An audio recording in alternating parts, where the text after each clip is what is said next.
అందరికీ నమస్కారం. ఈరోజు నేను చెప్పబోయే విషయం మొన్న 26వ తారీఖు శాసనమండలిలో లడ్డు కల్తీ విషయంలో ఒక డిస్కషన్ పెట్టారు. దురదృష్టం కొద్దీ వైసీపీ వాళ్ళు సభని సజావుగా జరగనివ్వకుండా డిస్కషన్ అర్ధంతరంగా ఆపేయడం జరిగింది. ఇప్పుడు మళ్ళీ అక్కడ మాట్లాడటానికి నాకు అవకాశం లేదు.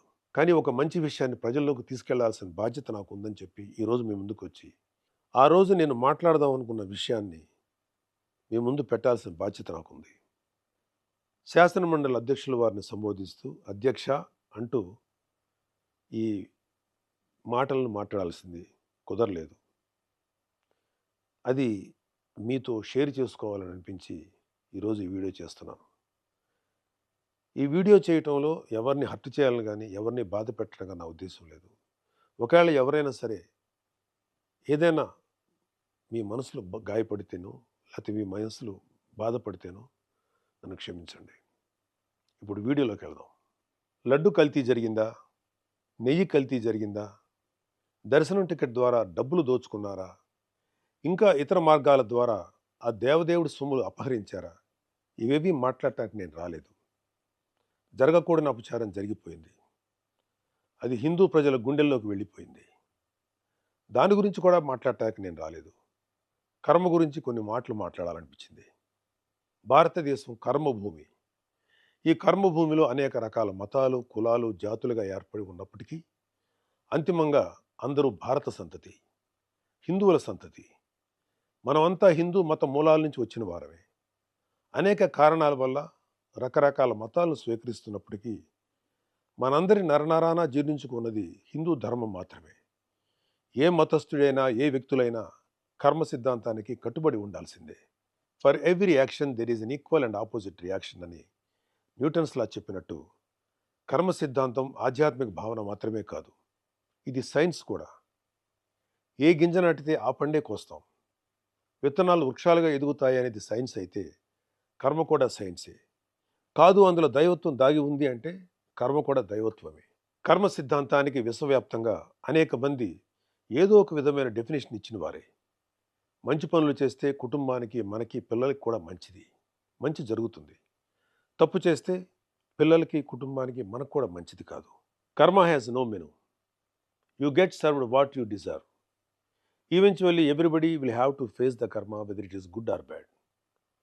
దైవద్రోహం చేయటం అన్నిటికన్నా చెడు కర్మ. ఒకవేళ దేవుడితో పెట్టుకుంటే దేవుడైనా క్షమిస్తాడేమో కానీ కర్మ మాత్రం ఎవరినీ క్షమించదు. కర్మ అనేది కంటికి కనిపించిన ఒక శక్తి. Even God has to face it. భగవంతుడు కూడా మానవ జన్మెత్తితే కర్మను అనుభవించాల్సిందే.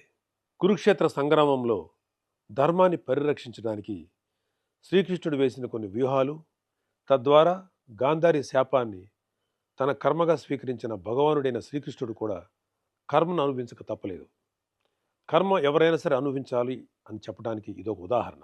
దైవాంశ సంభూతిని అనిపించుకున్న గొప్ప గొప్ప వారు కూడా ఏదో కర్మ చేస్తారు, దానికి తగ్గ ప్రతిఫలం అనుభవిస్తారు.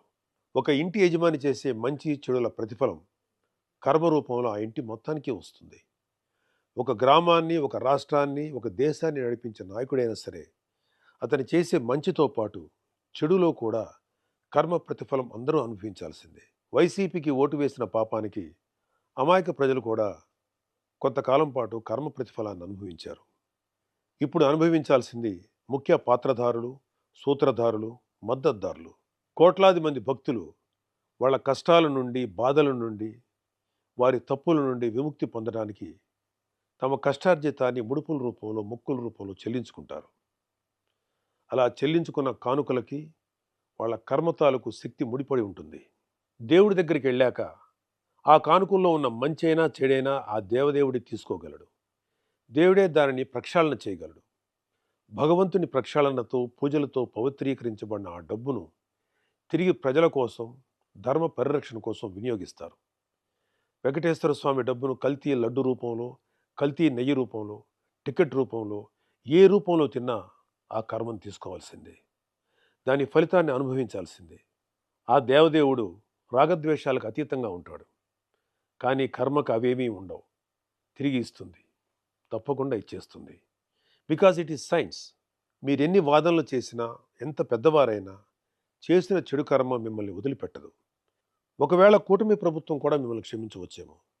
ఆఖరికి దేవదేవుడైన ఆ శ్రీ వెంకటేశ్వర స్వామి కూడా మిమ్మల్ని క్షమించవచ్చేమో. కర్మ మాత్రం మిమ్మల్ని క్షమించదు. అనుభవించి తీరాల్సిందే.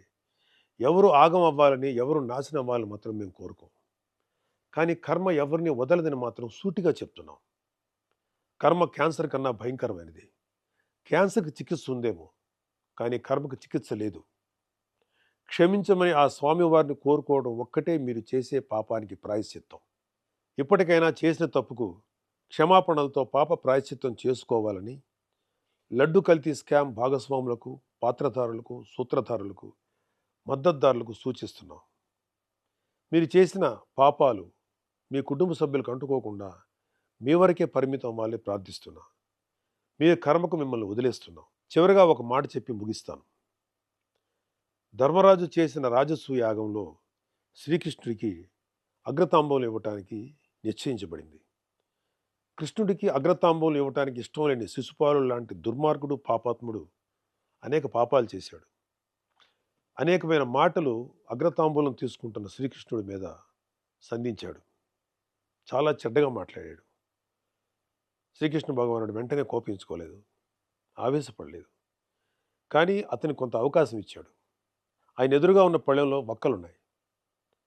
అతను మాట్లాడే ప్రతి చెడు మాటకి, ప్రతి చెడు చేతకి ఒక్కొక్క వక్క చొప్పున లెక్క పెడుతూ ఉన్నాడు. 100 వక్కలు లెక్కెట్టాక శ్రీకృష్ణ భగవానుడి చేతిలో ఉన్నటువంటి సుదర్శన చక్రం ఆ శిశుపాలుడి కంఠాన్ని ఖండిస్తుంది.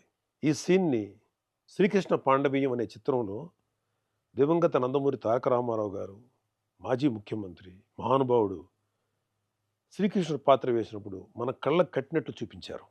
హైందవ ధర్మాన్ని ఆచరించే ఉత్తముడు, నా స్నేహితుడు తనికెళ్ళ భరణి గారు ఈ లడ్డు కల్తీ విషయం తెలిసిన తర్వాత బాధతోటి, ఒక రకమైన వ్యంగ్యంతో ఒక కవిత లాంటిది చెప్పారు. దానికి ఒక పేరు పెట్టారు ఆయన. బొక్కలు లెక్కెట్టేశాను జాగ్రత్త అని. ఎందుకో అది కూడా మీకు చదివి వినిపించాలని నాకు అనిపించింది. ఈ కవితని శ్రీ వెంకటేశ్వర స్వామి పాయింట్ ఆఫ్ వ్యూలో ఆయన చెప్పడం జరిగింది. కల్తీ లడ్డుని కళ్ళకద్దుకొని నోట్లో వేసుకున్నాను. వెంకటేశ్వరుడి గొంతులో వెలక్కాయ పడింది, పచ్చి వెలక్కాయ పడింది. నేను కేశవుణ్ణా, శివుణ్ణా? నా గొంతులోది తిరుపతి లడ్డూనా, పశుపతి మింగిన గరళమా? వడ్డీ కాసుల వాడికే లాస్ చూపించిన ఆ జగన్నాటక సూత్రధారి నువ్వేనన్నమాట. 7 కొండలను ముట్టుకుంటే ఎవరినైనా వేసుకెళ్ళిపోతుంది రోయ్. నా చక్రం ఫ్యాను కన్నా స్పీడుగా చంద్ర ప్రచండ పవనంలా తిరుగుతూ మీలాంటి శిశుపాలకుల కంఠాల్ని కత్తిరిస్తుంది. 100 తప్పులు చేసేశారు, ఇక క్షమించే ప్రసక్తి లేదు. ఒక్కలు లెక్కెట్టేశాను, వస్తున్నా కబడ్దార్. గోవిందా గోవిందా.